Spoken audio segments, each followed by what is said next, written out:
Olá, pessoal. Eu sou o João Miguel e estarei iniciando a apresentação aqui do meu grupo a respeito da terceira avaliação, parte 2, de reatores químicos e bioquímicos.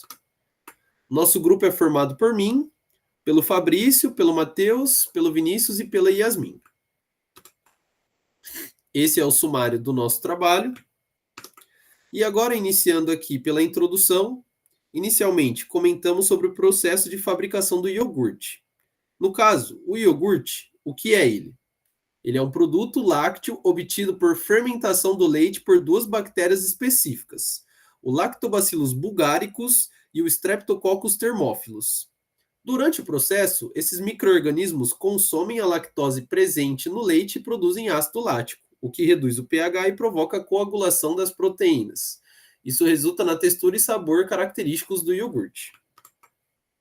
Agora, comentando um pouco mais específico sobre o processo de fermentação láctica, ela envolve a produção do iogurte, certo?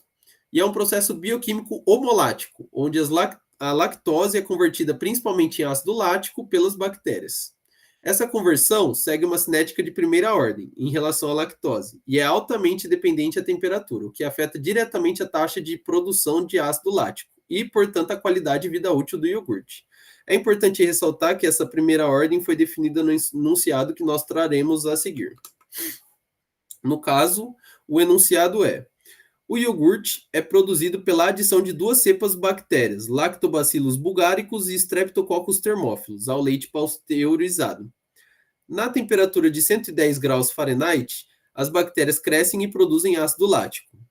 O ácido contribui com o sabor e faz com que as proteínas coagulem, conferindo as propriedades características do iogurte.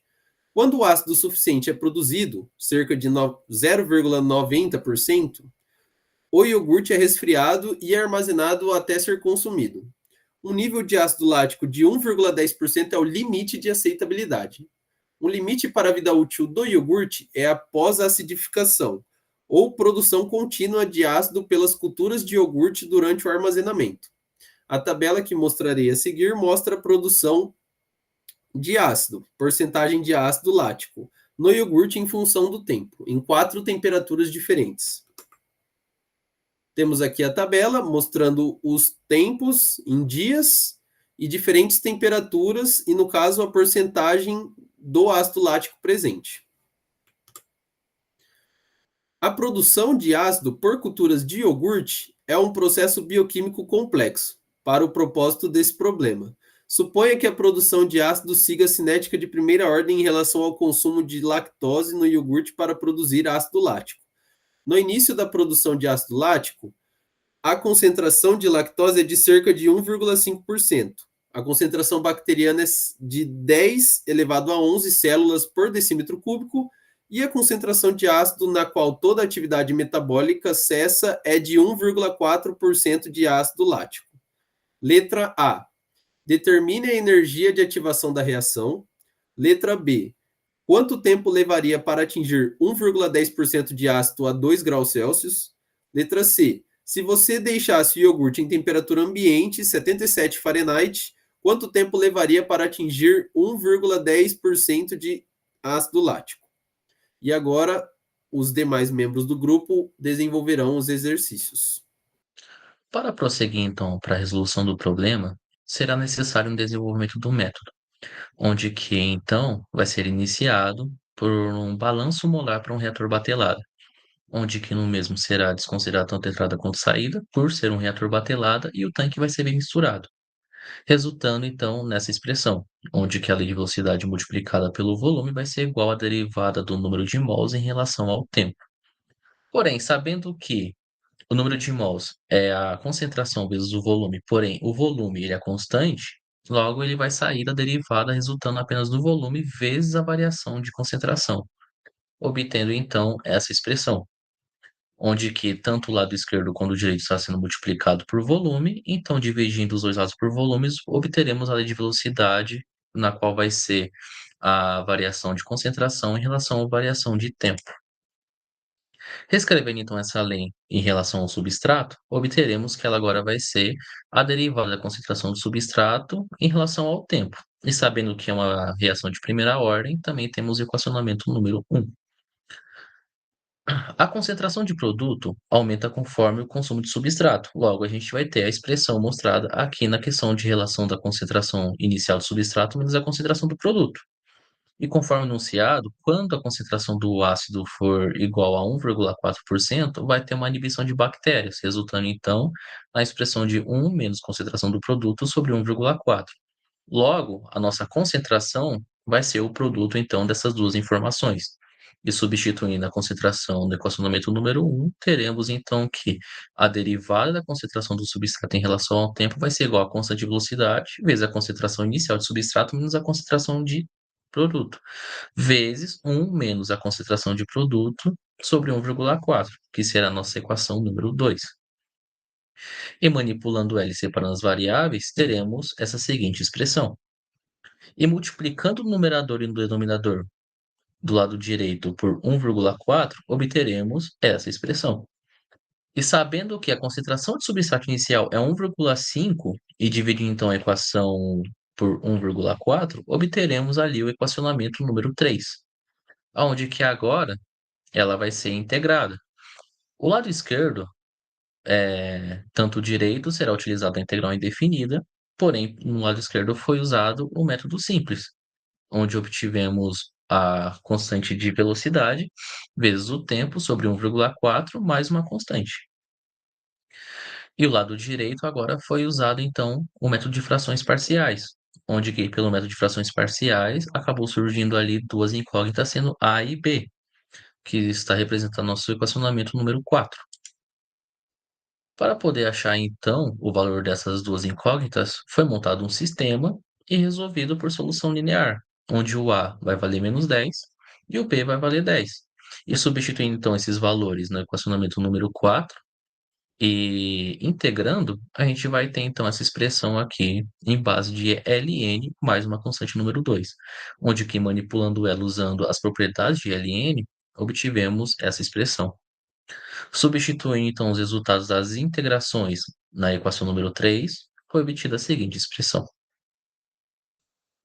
E sabendo que a concentração é a constante 1 menos a constante 2 sobre 10, e então manipulando o equacionamento anterior, se obtém a equação número 5, que já é uma equação linearizada, e com ela, então, foi possível realizar o ajuste linear, onde foi obtido os seguintes valores, que estão aqui demonstrados nas tabelas à direita.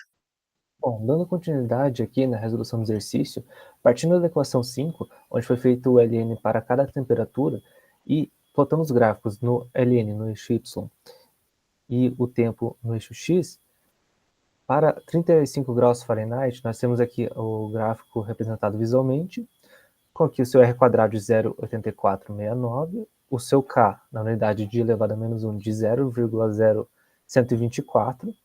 Agora, para 40 graus Fahrenheit, nós temos um R quadrado de 0,9616 e o K em Diana menos 1 de 0,0228.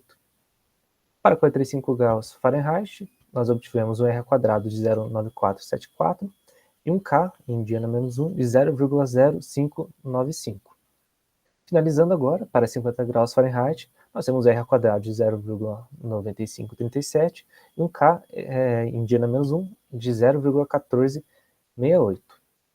E agora, partindo da equação de Arrhenius, linearizando ela, nós conseguimos encontrar a energia de ativação e o fator de frequência para qualquer constante de velocidade a uma dada temperatura. Então, tendo aqui a equação de Arrhenius e a equação de Arrhenius linearizada, representadas pelas equações 6 e 7, utilizando as temperaturas fornecidas no enunciado, com seus respectivos casos, que eu acabei de demonstrar, fazendo 1 sobre T e o Ln de K. Temos aqui o gráfico na sua representação.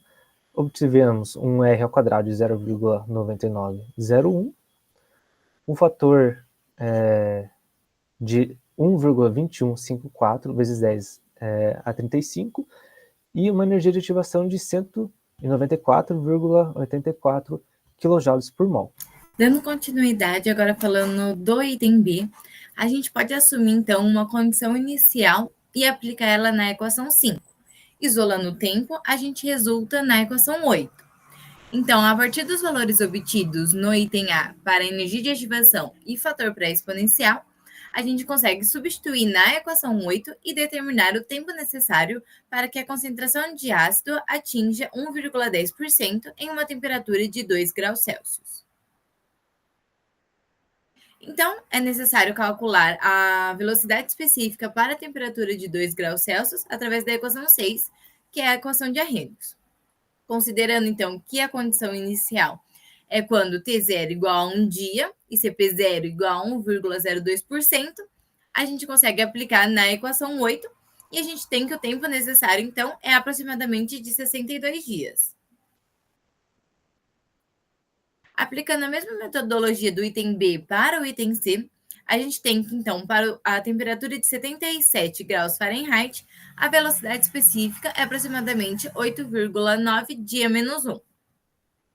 Podemos aplicar também a mesma condição inicial, onde T0 é 1 dia e CP0 é 1,02%. Substituindo, então, na equação 8, a gente tem que o tempo necessário para atingir a concentração de ácido de 1,10% a 77 graus Fahrenheit é de aproximadamente 1 dia. Bom, entrando agora na seção de resultados e discussões, a partir dos dados experimentais foi possível obter a energia de ativação da reação de fermentação da lactose em ácido lático para obtenção de iogurtes. Conforme explicitado pelos itens B, cálculos item B e item C, a gente tem que, para maiores temperaturas de armazenamento, a velocidade específica da reação aumenta, que no caso o valor de K, provocando um consumo mais rápido do substrato e, consequentemente, uma formação mais rápida de ácido lático. Então, pelos cálculos dos itens B e dos itens C, para o armazenamento a 2 graus Celsius, o iogurte ele apresenta uma vida útil de 62 dias, enquanto para uma temperatura de armazenamento de 25 graus Celsius, a vida útil do iogurte é de 1 dia. Claro, nesse caso, considerando o teor de ácido lático limite de 1,10%.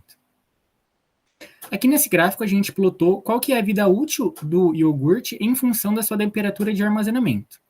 Conforme a gente aumenta a temperatura de armazenamento, a gente nota que a vida útil do iogurte ela tende a diminuir, uma vez que a velocidade, o consumo de substrato ele é favorecido e, consequentemente, a formação de ácido lático é favorecida também. Então, nesse caso, quanto menor a temperatura de armazenamento, maior é o tempo de vida útil do iogurte em dias, o que torna o seu consumo e o seu armazenamento mais correto, uma vez que você pode esperar mais tempo para consumi-lo.